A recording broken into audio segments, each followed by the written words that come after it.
حضرت سعد بن ابی وقاص نے کہا تھا یا رسول اللہ صلی اللہ علیہ وسلم میری ایک ہی بیٹی ہے، سارا اللہ کے راستے میں دیتا ہوں۔ فرمایا نہ، 3 حصے بیٹی کو، چوتھا حصہ دے، تیرے بچے لوگوں کے ہاتھ دیکھے میں گوارا نہیں کرتا۔ ان سے کہا کہ چوتھا حصہ دو تب قبول کروں گا۔ ابو بکر صدیق سے فرمایا تو سارے لے آ، تیرا سارا ہی قبول ہے، تو سارے لے آ تیرا۔ اور ایک لفظ حدیث میں ایسا ہے، آپ یقین کریں، غلام ہوں کسی فقیر کا، تو جب میں اس کو پڑھتا ہوں نا تو آپے سے بات باہر نکل جاتی ہے۔ حضور کا ایک فرمان ہے، جب اس پر توجہ آتی ہے نا تو مطلب یہ کہ لفظ جو ہے نا وہ ٹوٹ جاتے ہیں، بکھر جاتے ہیں، اور دل کہتا ہے کہ نہیں یہ جو ہے نا یہ معراج ہے، یہ اصل ہے، یہ حقیقت ہے۔ وہ ترمذی کے لفظ ہے، پر آپ یقین کریں کہ لگتا یہ ہے کہ دنیا محبت ساری سمٹ گئی اس میں۔ نبی کریم علیہ السلام فرمانے لگے مجھے کسی کے مال نے اتنا نفع ہی نہیں دیا جتنا ابو بکر صدیق کے مال نے دیا۔ اور پھر اگلے لفظ ایسے ہیں کہ روح وجد کرتی ہے۔ میرے کریم محبوب فرمانے لگے جس کا بھی مال آیا میں نے بیگانہ سمجھ کے خرچ کیا ہے، اور جب ابو بکر کا آیا ہے تو میں نے اپنا سمجھ کے خرچ کیا ہے، میں نے اپنا سمجھ کے، مجھے پتا ہے یہ شکوہ نہیں کرے گا، یہ شکایت، یعنی اس کو سارا بھی تروڑ مروڑ لوں گا تو اس کے لفظوں پر کبھی حرف۔ اور یار کچھ لوگ ہوتے ہیں جو 10 دیتے ہیں تو 20 جگہ بتاتے ہیں، جو کھانا کھلاتے ہیں تو ذکر کرتے ہیں، پر میں اس کا مال میرا مال ہے، میرا، اس کو سارا توڑ کے کھا بھی جائیں گے تو یہ شکوہ نہیں کرے گا، یہ سارا میرا اپنا ہے۔ حضرت ابو بکر صدیق فوراً بول پڑے، عرض کی حضور جب میں آپ کا ہوں تو مال بھی تو آپ کا ہی ہے یا رسول اللہ، جب میں نے اپنا اب نہیں بچا کے رکھا تو پھر مال۔ حضرت مولا معین الواعظ کاشفی نے لکھا ہے، اچھا کئی دفعہ ایسے ہوتا ہے میں بات کوئی اور بیان کرنا چاہتا ہوں تو شروع معاملہ کسی اور طرف نکل جاتا ہے۔ مولا معین الواعظ کاشفی نے لکھا ہے کہ وہ جو سانپ تھا نا غار ثور میں، وہ 600 سال سے بیٹھا ہوا تھا۔ حضرت عیسیٰ علیہ السلام ایک دن پڑھ رہے تھے انجیل، تو آپ نے نبی پاک کا تذکرہ پڑھا، اس سانپ نے سن لیا، تو حضرت عیسیٰ سے کہنے لگا حضور یہ بتائیں کہ وہ نبی پاک ملیں گے کہاں؟ تو حضرت عیسیٰ فرمانے لگے کہ مکے میں آئیں گے اور مدینے میں رہیں گے۔ تو کہا ملاقات کیسے ہو سکتی ہے؟ فرمایا چلا جاؤ مکے۔ تو وہ سانپ 600 سال غار ثور میں، اس نے 70 جگہ پہ سوراخ کیے۔ کتنے سال بیٹھا رہا؟ بول کے بتائیے۔ آپ 6 گھنٹے بیٹھ کے دکھائیں، سوال ہی نہیں پیدا ہوتا۔ ہم بڑے کمزور ہو گئے، ہمارے لیے معاملہ بڑا اور طرح کا ہے، ہماری مرضی کا کوئی بات کرے تو ہم اس سے راضی ہیں، انتظار کرنا اور یہ سارے کام کرنا یہ تو بڑا مشکل معاملہ ہے، یہ تو بڑی عجیب سی کیفیت ہے۔ میرے صاحب رحمۃ اللہ تعالیٰ علیہ 2015 میں کراچی تشریف لائے، میں اپنے ایک سنگی کو لے کے پہنچ گیا، چھوٹا موٹا مولوی میں بھی ہوں۔ صبح میں 7 بجے کے 8 بجے ہم وہاں پہنچ گئے، حضرت آرام فرما رہے تھے، نمازیں انہوں نے اندر ادا فرمائی ساری، ظہر بھی ہوئی، پھر عصر بھی ہوئی، پھر مغرب بھی ہوئی، پھر عشاء بھی ہوئی۔ عشاء کے بعد وہ سنگی ہم سے کہنے لگے کہ آپ کتنا انتظار کریں گے؟ تو میں نے کہا کہ انتظار تو کرتا ہے بڑا آدمی، بڑے لوگ انتظار کرتے ہیں، تو چھوٹے لوگ تو اطاعت کرتے ہیں، ہم چھوٹے ہیں تو ان کی مہربانی ہے، اگر زیارت ہو جائے تو تب بھی ٹھیک ہے، اگر وہ کہیں نہیں ملنا، میرے سنگی ساتھ موجود تھے، صبح سے گئے، عشاء کے بعد کا وقت نہیں انہوں نے ملنا تو پھر بھی ٹھیک ہے، وہ ہس بولے تھے وہ مہربانی، نہیں تو اساں تے لاڑ ہی لڑاؤنے نے، اس کی مہربانی ہے، اگر بات ہو جائے تو ٹھیک ہے ورنہ کوئی معاملہ نہیں۔ عشاء کی نماز کے بعد انہوں نے ہمیں یہ کہا کہ پیغام آیا کہ محفل میں جہاں حضرت جا رہے ہیں وہیں ملاقات ہو۔ تو ہم نے کہا یہ بھی بڑی نعمت ہے، جلوہ دیکھنا بھی بہت بڑی سعادت ہے، اس لیے کہ ہمیں پتہ ہے کہ وہ کیفیت کیا ہے، رنگ کیا ہے، ان کا انداز کیا ہے۔ پیچھے جا کے بیٹھ گئے تو پھر ان کا حکم آیا کہ اس کو ذرا آگے آئے۔ جب میں اسٹیج پہ گیا تو فرمانے لگے مجھے سویرے ہی پتا تھا آپ آ گئے، کوئی ارج نہیں، اتنا کوئی انتظار تو بندہ کر ہی لیتا ہے۔ اب یقین کریں وہ دن کی جو لذت ہے نا وہ آج تک گئی نہیں طبیعت سے، وہ سرور گیا نہیں۔ کبھی کبھی سوچتا ہوں کہ اس سے ڈبل بھی انتظار کبھی ہو جائے، پر ایک دفعہ زیارت پھر نصیب ہو جائے، کبھی کبھی یہ سوچتا ہوں۔ 600 سال وہ سام بیٹھا رہا، 600 سال اور 70 اس نے سوراخ کیے غار ثور میں، لیکن وہ بھی عاشق تھا نا۔ اور یہاں معاملہ یہ تھا کہ ابو بکر صدیق دعا مانگ کے گئے تھے کہ میں نے کسی کو موقع نہیں دینا، ایک میں ہوں گا دوسرا میرا یار ہوگا۔ وہ غار ثور کی تو لذت یہ والی تھی، ایک میں ایک میرے محبوب۔ اس نے 70 سوراخ کیے ہوئے تھے، جناب ابو بکر صدیق نے کہا حضور آپ ٹھہریں، میں ذرا بھی آیا صفائی کر کے۔ تو نبی کریم علیہ السلام رکے تو حضرت ابو بکر صدیق نے کہیں پگڑی پھاڑ کے رکھی، کہیں چادر پھاڑ کے رکھی، اتنے سوراخ بند کیے تو جو ایک رہ گیا وہاں ایڑی رکھ دی۔ اب وہ سام بھی شکوہ کرنے لگا کہ یار تو بھی کوئی نرالا عاشق ہے، کہ میں نے تو کسر ہی کوئی نہیں چھوڑی تھی، 70 سوراخ کیے تھے اور تو نے بھی کمال ہی کر دی ہے، یہ سارے ہی بند کر دیے، جو بچ گیا اس پیڑ ہی رکھ دی۔ اس نے پتہ نہیں کتنے ڈنگ مارے۔ سانپ کا جب ڈنگ لگتا ہے تو وجود میں بہت زیادہ گرمی پیدا ہوتی ہے، گرمی۔ حضرت ابوبکر صدیق کے بارے میں ہمارے شارحین نے لکھا روئے نہیں، وجود اتنا گرم ہوا کہ آنسو ٹپک پڑے۔ نبی کریم صلی اللہ علیہ وسلم نے فرمایا ہٹا نہ ذرا پیر، پھر انہوں نے ہٹایا تو میرے مصطفیٰ میں لعاب دہن لگایا۔ مولا معین الواعظ کاشفی رحمۃ اللہ علیہ فرماتے ہیں کہ جب انہوں نے قدم ہٹایا نا تو پھر وہ سانپ باہر نکلا، اپنا سر نکالا اور کھڑا ہو کے حضور کا دیدار کرنے لگا۔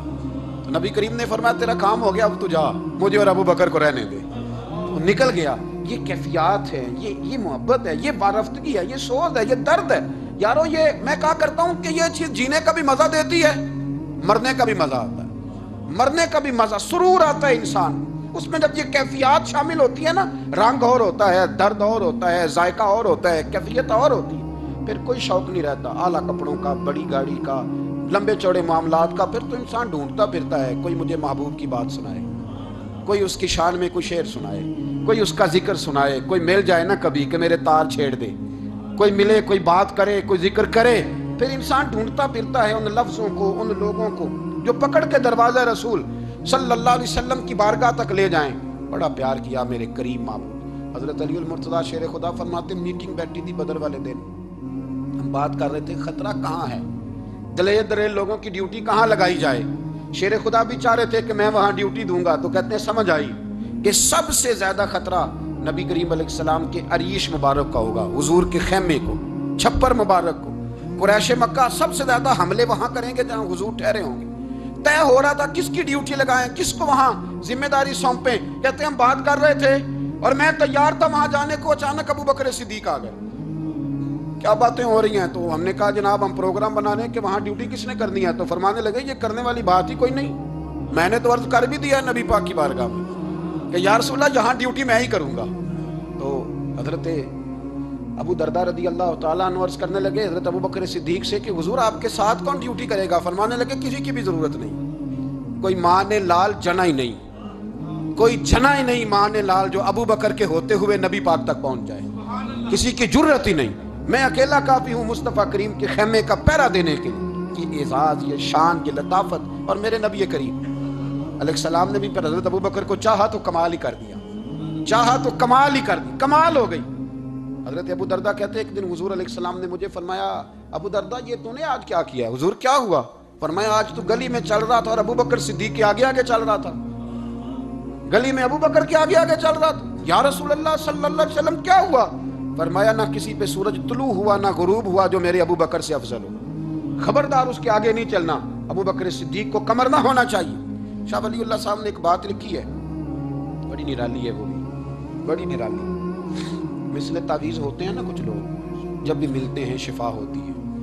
بڑی شاندار عجیب بات لکھی ہے۔ حضور صلی اللہ علیہ وسلم نے ایک دن فرمایا کہ وقفے سے ملا کرو محبت بڑھتی ہے، یہ حضور کا فرمان ہے، وقفے سے ملا کرو محبت بڑھتی ہے۔ قدر کھو دیتا ہے نا ہر روز کا آنا جانا، اور بڑی دلچسپ ہوتی ہیں بے ترتیب ملاقاتیں، تو کہا کہ وقفے سے ملا کرو۔ حضرت ابو ہریرہ بھی تھے، دیگر لوگ بھی تھے، حضور نے فرما دیا۔ حضرت ابو بکر صدیق بھی سن رہے تھے۔ زور کی نماز پڑھی گھر چلے گئے، عصر پڑھی تو گھر چلے گئے، مغرب پڑھی تو گھر چلے گئے۔ حضرت انس بن مالک رضی اللہ تعالیٰ عنہ کہتے 3 دفعہ حضور نے پوچھا ابو بکر نہیں آئے، ابو بکر نہیں آئے، ابو بکر نے کہتے 3 دفعہ پوچھا تو میں پھر پہنچ گیا، میں نے کہا ابو بکر 3 دفعہ حضور نے پوچھ لیا کہ ابو بکر نہیں آئے، ابو بکر نہیں آئے۔ تو جناب صدیق اکبر دوڑے حضور حکم، اور میں کہاں تھے صبح سے؟ عرض کی یا رسول اللہ آپ نے تو فرمایا تھا وقفے سے ملا کرو محبت بڑھتی ہے۔ تو محبوب فرمانے لگے تمہیں تھوڑی کہا تھا، تمہیں تھوڑی کہا تھا، تو نہ جایا کر یار، تو رہا کر، تو رہتا ہے تو دل جمع رہتا ہے، تو یہاں موجود ہوتا ہے تو دل، آپ یقین کریں کچھ لوگ ایسے ہوتے ہیں جن کے بارے میں دل کرتا ہے انہیں بندہ خرید کے پاس رکھ، ان کو خرید لے، یہ یہیں رہیں، یہ جائیں نہ، اس لیے کہ ان کا لب و لہجہ اور ہوتا ہے، ان کا طرز حیات اور ہوتا ہے، طرز غلامی اور ہوتا ہے، طرز فرما برداری اور ہوتا ہے، انداز اور ہوتا ہے۔ فرمایا تو نہ جایا کر، یہی رہا کر۔ اور میرے محبوب نے فرمایا ابو بکر تو صرف میرا غار میں ہی ساتھی نہیں، قیامت میں جب میں حوض کوثر تقسیم کروں گا تب بھی تو میرے پاس ہی بیٹھا ہوگا، قیامت کے دن حوض کوثر کی تقسیم میں بھی تو میرے ساتھ ہی ہوگا، میرے نبی کریم علیہ السلام۔ اور ایک بات اور سن لے جاتے جاتے کچھ لوگ ساتھ بڑا رہتے ہیں پر بات کم کم مانتے ہیں، کہتے ہیں میں جھاڑو جو دیتا ہوں آستانے میں، مجھے وظیفہ پڑھنے کی کیا ضرورت ہے، میں وہاں ہر وقت حاضر جو رہتا ہوں، مجھے کیا ضرورت ہے شجرہ پڑھنے کی، مجھے کیا ضرورت ہے ان کی بات سننے کی، میں وہاں رہتا جو اتنا ہی کافی ہے۔ حضرت ابوبکر صدیق نے نوکری بھی کھول کے کی اور نبی پاک کی بات بھی کھول کے مانی، جو حضور نے کہہ دیا انہوں نے کر دیا۔ یہاں تو لوگ سوچتے ہیں نا، سمجھتے ہیں، غور کرتے ہیں، کہتے ہیں میں وہیں ہوتا ہوں، میرے پر نسبت ہے، وہی کافی ہے۔ مجمع لگا ہے صحابہ کا، نبی پاک علیہ السلام نے فرمایا بھی آج روزہ کس نے رکھا ہے؟ سب چپ کر گئے۔ حضور نے دوبارہ پوچھا تو جناب صدیق اکبر بولے، عرض کی حضور آپ حکم نہ دیتے تو میں نہ بتاتا، یہ اللہ نے آج مجھے توفیق عطا فرمائی۔ تو حضور علیہ السلام نے فرمایا آج جنازے میں کس نے شرکت کی؟ لوگ خاموش ہو گئے۔ تو حضور علیہ السلام نے دوبارہ پوچھا، عرض کی حضور آپ حکم نہ دیتے تو نہ بتاتا، یہ اللہ نے توفیق مجھے عطا فرمائی۔ فرمایا آج کس نے مسکین کو کھانا کھلایا ہے؟ عرض کی یا رسول اللہ صلی اللہ علیہ وسلم حکم نہ دیتے تو نہ بتاتا، یہ اللہ نے مجھے توفیق عطا فرمائی۔ فرمایا کس نے آج لوگوں کو دین کی دعوت دی، اسلام کی طرف بلایا، پیغام دیا، کون ہے؟ عرض کی حضور اگر آپ حکم نہ دیتے تو میں نہ بتاتا، یہ بھی خدمت اللہ نے مجھے عطا فرمائی ہے۔ تو نبی کریم علیہ السلام نے فرمایا ابوبکر سن، قیامت کے دن ایک دروازہ جنت میں ایسا ہوگا جہاں سے صرف روزے دار گزریں گے، ایک ایسا ہوگا جس سے صرف نمازی گزریں گے، ایک ایسا ہوگا جس سے صرف حاجی گزریں گے، ایک سے سخاوت کرنے والے گزریں گے۔ لیکن جب تو آئے گا نا تو جنت کے ہر دروازے سے آواز آئے گی کہ ادھر سے داخل ہو جا، ادھر سے ہر دروازے سے آواز آئے گی، اس لیے کہ مجموعی طور پر عمل کیا زندگی میں، مجموعی طور پر، اور اپنے لب و لہن۔ اتنی نوکری کی حضرت صدیق اکبر نے، اتنی نوکری کی، کسی جگہ بھی کوئی دعویٰ نہیں۔ حضور نے بڑا فرمایا ہے کہ ابو بکر نے بڑی نیکیاں کی اسلام کے ساتھ، جناب صدیق اکبر کا کوئی دعویٰ نظر ہے؟ یہ وہ مزیدار شخص تھا جس نے کبھی حضور سے دعا کے لیے بھی نہیں کہا،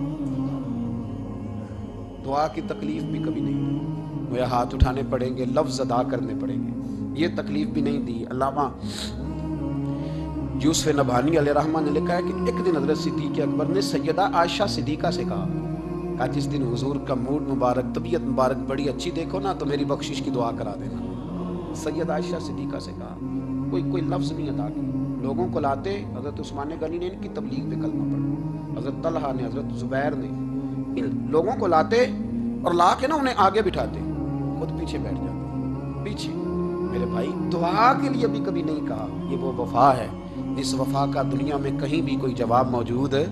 اپنے آپ کو مرتب کریں۔ ہم لوگ بڑی بے ترتیب زندگی گزارتے ہیں، بڑی بے ترتیب زندگی گزارتے ہیں۔ وہ ڈنگ ٹپاؤ پالیسی ہے کہ آج تھوڑا بہت کر لیں، اپنے آپ کو راضی کر لیں، جس طرح بچے کہتے ہیں کہ چلو آج کسی طریقے چھٹی کر لینا، آج کا دن تو گزرے، کل اسکول کا ٹائم آئے گا تو دیکھی جائے گی۔ اس طرح نہ کریں، مرتب کریں اپنے آپ کو، اپنے آپ میں ترتیب دیں۔ ساری زندگی سامنے والے کی اخلاقیات ٹھیک کرتے اگر گزر جائے تو اپنا معاملہ رہ جاتا ہے۔ اچھی سوچ، اچھا رویہ، وفاداری والی زندگی۔